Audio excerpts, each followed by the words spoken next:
In today's video, I am going to explain 3 places that are good to do manual therapy and also for self-care treatment.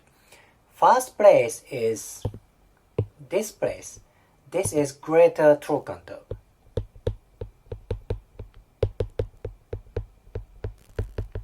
Greater Trochanter. By the way, this is femur. You are looking hip joint from posterior view. Greater Trochanter. There are numerous muscles attaching around greater trochanter. Let's look at this one. This is gluteus medius.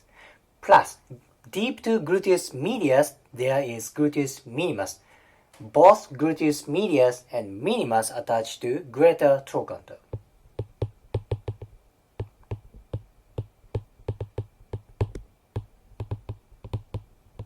Gluteus medius and minimus. And look at these guys. They are tiny muscles but important for hip movement. This group is deep lateral rotators. They attach to greater trochanter. If you want to be very specific, few muscles actually don't attach to greater trochanter, but they are close enough to greater trochanter. Let's see, this is piriformis. Piriformis.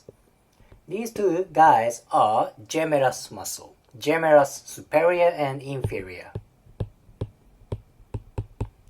Gemellus superior and inferior.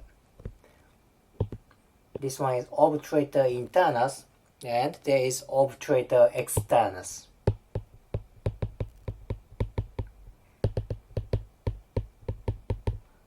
Obturator internus and obturator externus. This one is quadratus femoris.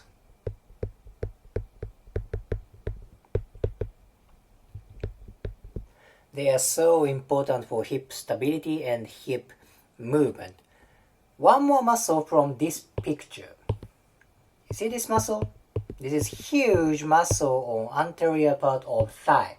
This is vastus lateralis.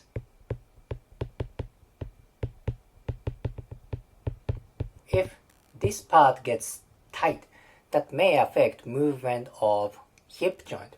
Why is that? Because there are so many muscles attaching around superior part and posterior part.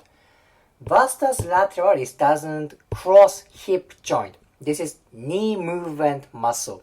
But if you see what kind of guys are around greater trochanter, you can suggest tightness of vastus lateralis may affect deep lateral rotators, or maybe gluteus medius and minimus, vice versa.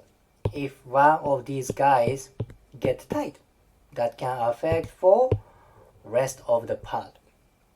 Then, what would it happen when greater trochanter or related muscles get tight? Hip movement and hip stability drastically decreases. That's a very important place. This is my experience when I do myofascial release around greater trochanter and associated myofascia. Movement of hip joint changes a lot. That is why I focus on greater trochanter a lot for hip function. Number 1 is greater trochanter. Let's go to number 2. Number 2 is this place. This is iliac crest. Iliac crest. This is the most superior part of ilium. This is very important and it's a little bit tricky. It's very interesting place.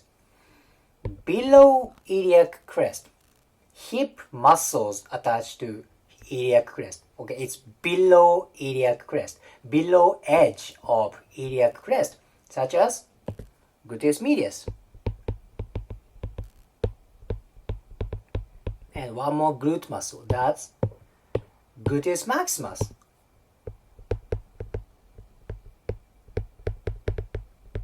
And if you go a little bit anterior, there is tensor fascia lata. let's say TFL. See, they are all hip muscles.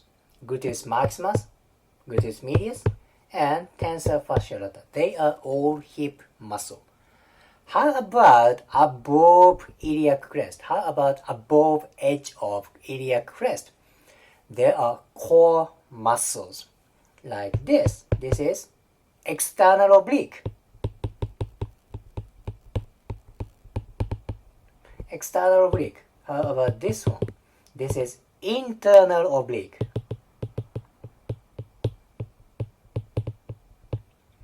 And of course, transverse abdominis attaches to iliac crest. How about this one? This is latissimus dorsi.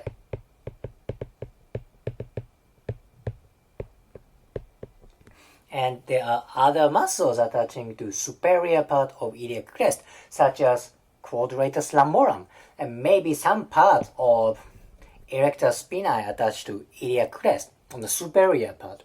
So it's gonna be a big problem if the fascia around iliac crest gets tight. Why is that? Because if inferior part gets tight, that affects for hip joints. Do you remember that? Below iliac crest, hip muscles attached to this area. What if superior part gets tight? That may affect core function. Do you remember there are external oblique, internal oblique, of course transverse abdominis, quadratus lumborum, latissimus dorsi. So many upper extremity and core muscles attached to superior edge of iliac crest. This is also my favorite place to do myofascial release. Now, of course, you can do self-care treatment. Maybe you put, myofascial equipment around iliac crest. Of course, for greater trochanter, that works a lot because many muscles kind of attaching here. This is kind of compact area. It's so dense area. Thus, it's going to be very efficient in short amount of time. This is number 2, around iliac crest. Let's go to number 3. Okay, actually, you don't see bony structure very clearly. This is it. This is 12th rib. Why is 12th rib? It's kind of minor structure, isn't it? This is important place. One reason is 12th rib is kind of intersection between abdominal area, lower back area, and thorax area. 12th rib kind of separates thorax and abdominal area. If this part gets tight, that may affect both for thorax and abdominal area. Let's look at what kind of muscles attach to 12th rib. Of course, breathing muscles attaching around 12th rib, such as external intercostalis, internal intercostalis, external, internal, intercostalis. Or there is like transverse abdominis,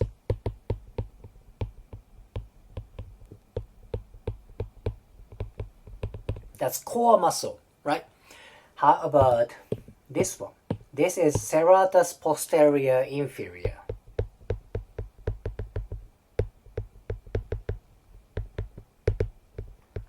Serratus posterior inferior. This is kind of accessory muscle for breathing. And of course, erector spinae attaches to 12th rib. See, this is important place for both abdominal area and thorax. You can say same thing for iliac crest. This is like an intersection between hip and abdominal area. Again, below edge of iliac crest, hip muscles are there.